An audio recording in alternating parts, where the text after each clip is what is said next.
Hello বন্ধুরা, আরেকটা নতুন ভিডিও নিয়ে চলে এসেছি। তো ভিডিওতে ভাবছো আমি আবার কোথা থেকে চলে আসলাম। আমি তো উড়িষ্যায় ছিলাম, উড়িষ্যায় থাকার কথা আমার। আর এটা আমি কোথায় আসলাম, তো তোমাদেরকে বলে রাখি, আমার একটা বন্ধুর বিয়েতে আমি এসেছিলাম, আমাদের সঙ্গে কাজ করে, যার জন্য আমি বাড়িতে এসেছি। বন্ধুর মানে বাড়ি আমার বাড়ি থেকে বেশ 20-25 কিলোমিটারের মধ্যেই, সেই জন্য কোম্পানি থেকে বিয়েতে নিমন্ত্রণ রক্ষার জন্য পাঠিয়েছিল। তো সেই জন্যই আমি এসেছিলাম। সেই সূত্রে আমার বাড়ি আসাও হয়ে গেল। বাড়িতে একটু ঘোরা হলো, দুদিনের জন্য থাকবো দুদিন। তো পিছনে দেখতে পাচ্ছ ওই হলুদ কালারের যেটা, সেটা আমাদের বাড়ি। তো প্রচণ্ড গরম, তাই গাছতলাতে একটু দাঁড়িয়ে ভিডিওটা করছি। তাও দেখতে পাচ্ছ একটু একটু রোদ আসছে। আর পশ্চিমবঙ্গে যা মানে গরম পড়েছে, মানে কি বলবো, সে আকাশ থেকে আগুন ঝরার মতন গরম হাওয়া। প্রায় সকাল থেকেই 9:30-10টা থেকেই প্রায় গরম হাওয়া শুরু। তো যাই হোক, এই গরমে সবাই একটু সাবধানে থেকো, বিশেষ দরকার ছাড়া বাইরে বেরিও না। তো দেখতে পাচ্ছ আমাদের বাড়ির আশেপাশে প্রচুর গাছপালা রয়েছে, যার জন্য একটু ঠান্ডা পরিবেশ থাকে। আর গাছপালা না থাকলে সমস্যা। তো আমিও সেরকম একটা গাছতলা দাঁড়িয়ে রয়েছি। আর দেখতে পাচ্ছ পিছনে নারকেল গাছ। নারকেল গাছটা খুব ছোট আমরা লাগিয়েছিলাম, তো এখন অনেক বড় হয়ে গেছে। তো বেশ ভালো গাছে নারকেলও ধরেছে। আর চলো আজকে আমাদের বাড়ির আশেপাশে পরিবেশটা তোমাদেরকে একটু ঘুরে দেখাই, মানে বাড়িটা বা আমাদের পাশে। তো এটা হলো আমাদের সামনে একটা স্কুল মাঠ। হ্যাঁ, এটা হচ্ছে একটা স্কুল, প্রাইমারি স্কুল, পল্লীশ্রী মানাচর প্রাথমিক বিদ্যালয়। এই স্কুলটা দেখতে পাচ্ছ খুব সুন্দরভাবে রং করা হয়েছে। এই স্কুলে আমি পড়াশোনা করেছি, তাহলে ভাবো এই স্কুলটা কত পুরনো। আর প্রথমে এটা সরকারি স্কুল ছিল না, পরে সরকার অনুমোদিত হয়েছে। আগে মানে একটা কোনো সংস্থা এই স্কুলটা চালাতো। তো সামনে এই স্কুল মাঠ, আর এটা আমাদের গলির রাস্তা। আর এটা হচ্ছে আমার কাকার বাড়ি। সামনে একটা কাকার বাড়ি রয়েছে, আর এটা একটা কাকার বাড়ি। কাকা আমরা সবাই এরা পাশাপাশি রয়েছে। আর গরমে প্রচণ্ড লু বইছে, তবু এই গরমের মধ্যে আমি ভিডিওটা করার চেষ্টা করছি তোমাদেরকে দেখানোর জন্য। আর যেরকম দেখালাম, এটা আমাদের বাড়ি। তো এটা হলো বাড়ির বাইরের পরিবেশটা। আর গ্রাম সাইড মানে বুঝতে পারছো, চারিদিকে গাছপালায় ভর্তি। তো গাছপালা থাকাটাও খুব জরুরি এখনকার যুগে। তো বেশি করে যেহেতু সবাই পরিবেশের ভারসাম্য রাখার জন্য গাছ লাগাতে বলছে, তো ভালো। আর চলো তোমাদের বাড়ির ভিতরে পরিবেশটা একটু দেখাই। এটা এই যে গলির শেষে, এটা সোজা চলে গেছে মাঠের দিকে, বা পিছনে অনেক চাষের জমি রয়েছে। ঠিক আছে, সেগুলো তোমাদেরকে পরে একটা ভিডিওতে দেখাবো। তো চলো, এটা আমাদের ঢোকার গেট। তোমাদের বাড়ির ভিতরের পরিবেশটা একটু দেখাই। দেখতে পাচ্ছ টবের যে গাছ, এই গাছগুলো সব আমি লাগিয়েছি। এই গাছটা আমার একটু ভালো লেগেছিল, তাই কিনেছিলাম। গাছটার আমি নাম জানি না, এরকম লম্বা ডান্ডির মতন এরকম উঠে যাচ্ছে, আর উপরটা এরকম। তো তোমরা ওদিকেও গাছটার নাম জেনে থাকো তাহলে বলো, ঠিক আছে। আর বাড়ির সামনে দেখতে পাচ্ছ যে ঝাউ গাছ। ঝাউ গাছগুলোই আমি লাগিয়েছিলাম, খুব ছোট ছিল। তো এই আর একটা ঝাউ গাছ। আর ওখানে কিছু পাতাবাহারি গাছ রয়েছে, তো সেটা এখন জঙ্গল হয়ে রয়েছে।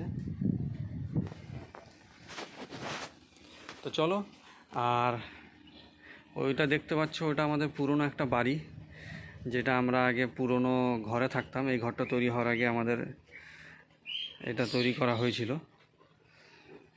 তো চলো বাড়ির ভিতরের পরিবেশটা তোমাদের দেখাই। এটা হচ্ছে আমাদের ঘরে ঢোকার গেট। আর এখানে নেম প্লেট দেখতে পাচ্ছ, বাবার নাম, মায়ের নাম, আর আমার নাম। বাবা তো আজ আমাদের মধ্যে নেই, যাই হোক নামটা রয়ে গেছে। এটাই হয় যে নামটা থেকে যায়। তো যাই হোক, চলো তোমাদের ভিতরের, আমাদের ঘরের ভিতরের রুমগুলো বা পরিবেশটা একটু দেখাই।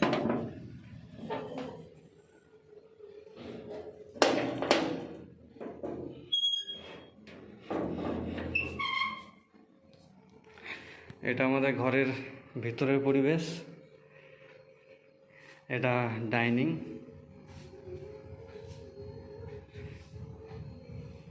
Dining room. এটা একটু আগোছালো রয়েছে, দেখতেই পাচ্ছ, গুছানো নেই।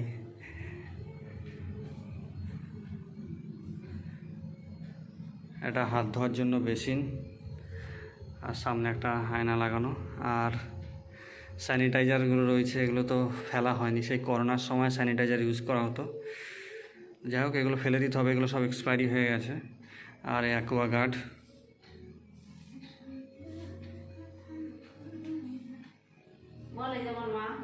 হ্যাঁ, আর এই যে আমার মা রান্নাঘরে যাচ্ছে।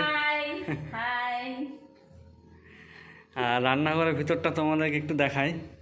এটা আমাদের রান্নাঘর, দেখতে পাচ্ছ, রান্নাঘরে বেসিন আর এই থালা বাসন রাখার জন্য সব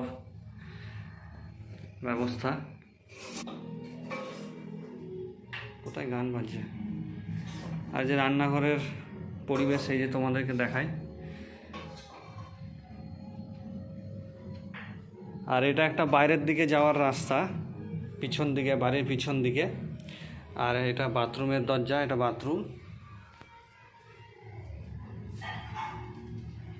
এটা হচ্ছে বাড়ির পিছন দিকটা।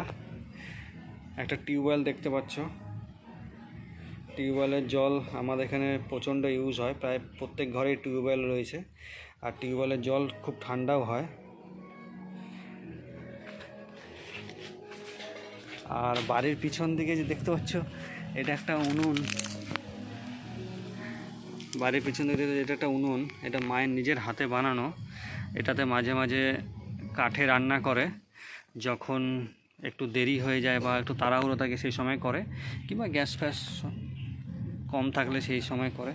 তার জন্য এই যে সমস্ত কাঠ জোগাড় করে রাখা হয়েছে। এখন তো শুকনো পাতার অভাব হয় না, এখন যা ওয়েদার, তো ওই কাঠ দিয়েই সব রান্না বান্না করে। আর এই যে বাড়ির পিছন দিকটা জঙ্গল হয়ে রয়েছে, প্রাচীর ঘেরা। তো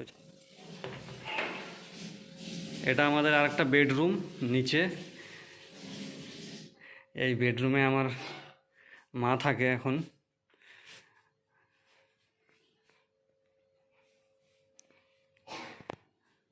আর এগুলো সব দেখো ফটো, এটা আমার দাদু দিদার ফটো। আর এটা মা বাবা একসঙ্গে। এটা আমার দিদির ফটো। আর এটা আমার মা বাবা, ভাগ্নি, দিদি আর আমি। আর এটা আমার বাবার ফটো। বাবা আর আমাদের মধ্যে আজ আর নেই। তো যাই হোক, এগুলো সব ফটোগুলো এরকম তাকে সুন্দর করে সাজানো রয়েছে। আর এটা আমার ফটো অনেক দিন আগেকার, বুঝতে পারছো আগে কত রোগা ছিলাম। এটা একটা ফটো দেখো, এগুলো সবই আমার ফটো তোলা। তো আগে প্রচণ্ড রোগা ছিলাম। আর এটা আমাদের একটা পুরনো ড্রেসিং টেবিল, অনেক দিন আগে কাঠ মিস্ত্রিকে দিয়ে ড্রেসিং টেবিলটা বানানো হয়েছিল, সেটা এখনও রয়েছে। আর সামনে যে আয়না, এটা আলনা। তো এই যে আমাদের বেডরুম তোমাদেরকে দেখালাম। আরেকটা বেডরুম রয়েছে, সেটা তোমাদেরকে দেখাই।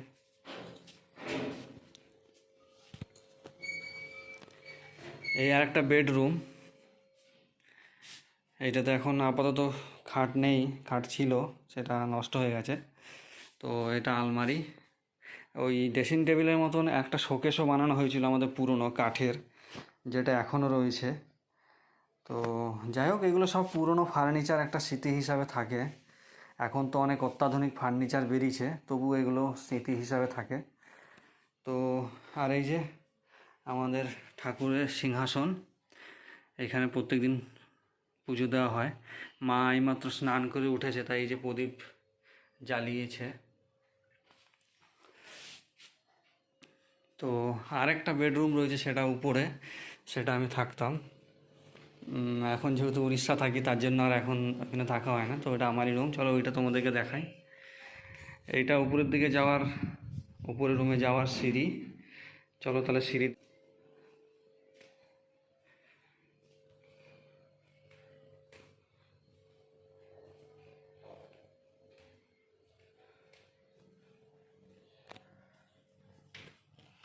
পর্দাটা দেওয়া রয়েছে বলে একটু অন্ধকার, তোমাদেরকে আলো জ্বালিয়ে দেখাচ্ছি।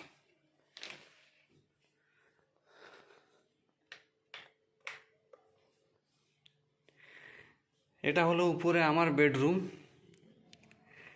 এই বেডরুমে থাকতাম আমি, তো এখনও আসলে এখানেই থাকি, যেহেতু প্রচণ্ড গরম তাই আর থাকা হয় না। আর এই আলমারিটা বিয়ের সময় পেয়েছি। আর এই যে আলমারি, দেখো আলমারির ডিজাইনটা কীরকম, বা তোমাদের ভালো লাগলে সেটা কমেন্ট করে জানিও।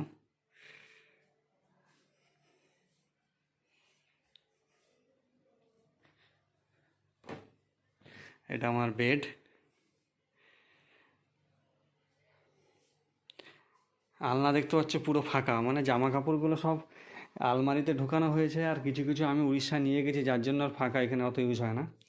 আর এটা আমার ডেস্কটপ। এই ডেস্কটপটা আমি অনেক দিন আগে কিনেছিলাম, তো এখনও মাঝে মাঝে বাড়ি আসলে চালাই। আর আমার কাকার ছেলে, মানে আমার ভাই রয়েছে অনিক বলে, ও এসে এসে চালায় মাঝে মাঝে, যার জন্য ডেস্কটপটা এখনও ভালো রয়েছে। তো এই যে বেডের পাশে একটা বড় জানলা, রুমে বেশ জানলা থাকা দরকার হাওয়া চলাচলের জন্য। তো এই জানলা, বাইরের পরিবেশটা দেখো জানলা থেকে।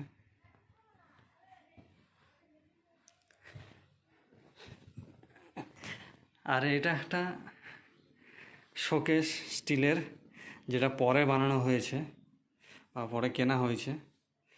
তো দেখতে পাচ্ছ টিভি, এই টিভিটা আমি ইউজ করতাম যখন আমরা এলইডি টিভি একটা কিনেছিলাম। আমার বাবা বলেছিল যে এলইডি টিভিটা উপরে লাগাতে, কিন্তু আমি চাইছিলাম যে আমাদের ডাইনিংটা একটু সৌন্দর্য হোক, যার জন্য এলইডি টিভিটা আমি নিচেই লাগিয়েছিলাম। আর এই টিভিটা প্রায় বহুদিন আগেকার কেনা, তখন আমরা খুব ছোট। হ্যাঁ, তো সেই টিভি এখনও চলছে, এখনও আমাদের পরিষেবা দিয়ে যাচ্ছে, তো ভালো ভালো লাগে। আর এই ধরনের টিভি দেখতে পিকচার কোয়ালিটিও বেশ ভালোই থাকে। তো যাই হোক, এই টিভি এখন আমি দেখি। আর শোকেসের ভিতরে দেখতে পাচ্ছ সব সাজার জিনিস। এবার তোমাদের ব্যালকনিটা একটু দেখাই উপরতলায়।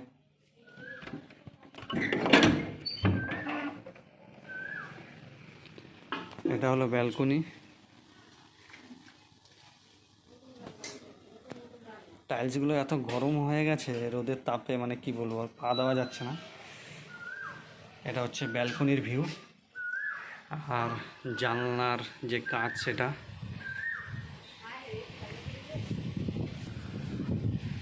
প্রচণ্ড গরম হাওয়া বইছে, মানে এত গরম হাওয়া এদিকে কি বলবো, দুপুরবেলায় বাইরে দরজা জানলা খুলে রাখাই মানে কষ্টকর। তো দেখতেই পাচ্ছ গাছের পাতা সব শুকিয়ে গেছে। তো যাই হোক, এই যে ব্যালকনি, এই খুব মিস করি ব্যালকনি, রুম, আমার রুমের ছাদ, যেটা তোমাকে দেখো, এগুলো খুব মিস করি।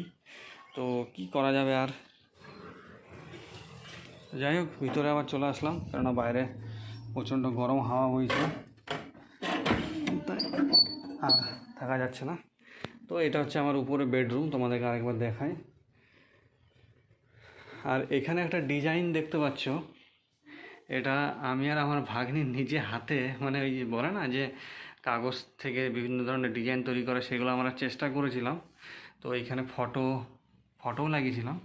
আর যে ফটো দেখতে পাচ্ছ মাঝখানে, এটা আমি, তার মানে ভাবো যে এটা কত আগেকার ফটো, কত ছোট ছিলাম সেই তখনকার। এটা মা বাবা, আর এটা আমার দিদি আর আমার মা, ব্যাস। আর এই ডিজাইনটা, আর এখানে একটা ফটো ছিল, সেই ফটোটা মানে পড়ে গেছে, যাই হোক ওটা আবার আঠা দিয়ে চিটাতে হবে। তো এবার তোমাদের একটু ছাদের ভিউটা দেখাই।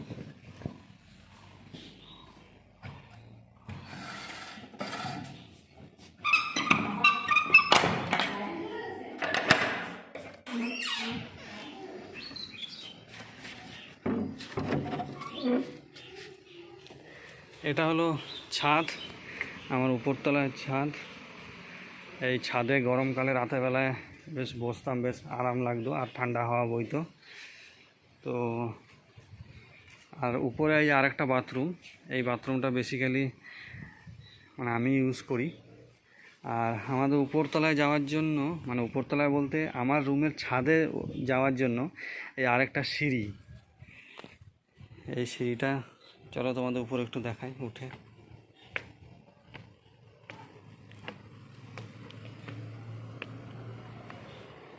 এটা একটা ছাদ, এইখান থেকে উপরে ওঠার জন্য আর একটা ছাদ।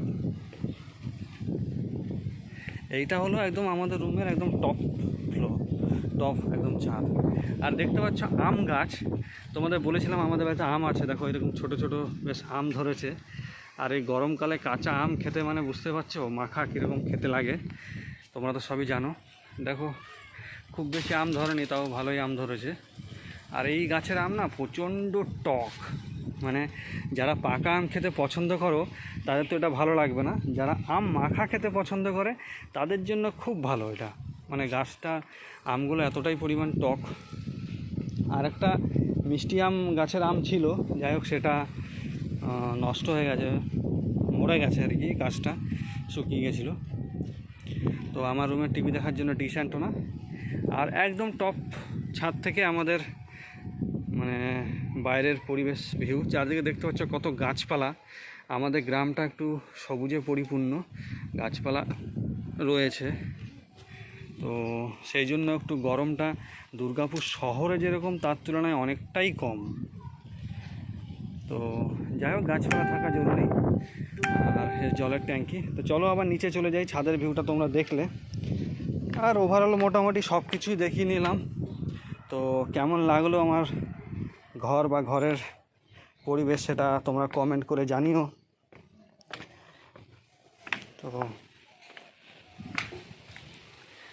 কেমন লাগলো ঘর আমার, ঠিক আছে, এটাই ছিল আমার ঘর, যেটা আমার 2016 সালে আমরা তৈরি করেছিলাম।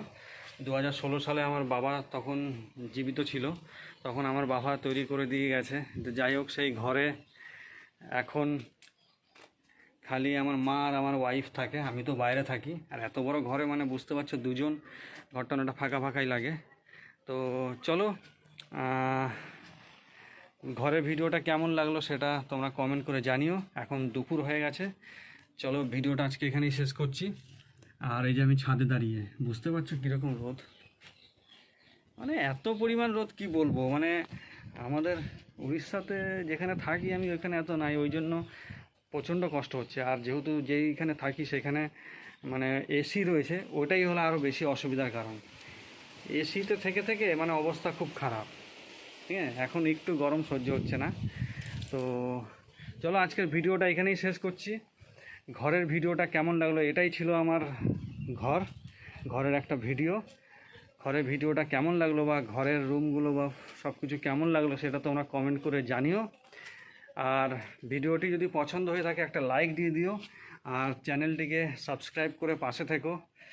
আর ঘরের ভিডিও হয়তো আর এক দুটো হয়তো পাবে, আমি কালকের দিনটাই থাকবো, আবার চলে যাবো উড়িষ্যা, তারপর তোমাদের দিদি আবার সব ভিডিওগুলো করবে।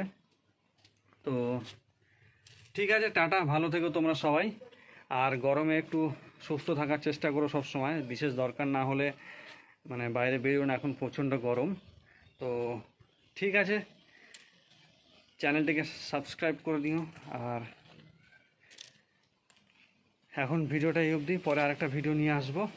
সবাই ভালো থেকো, টাটা।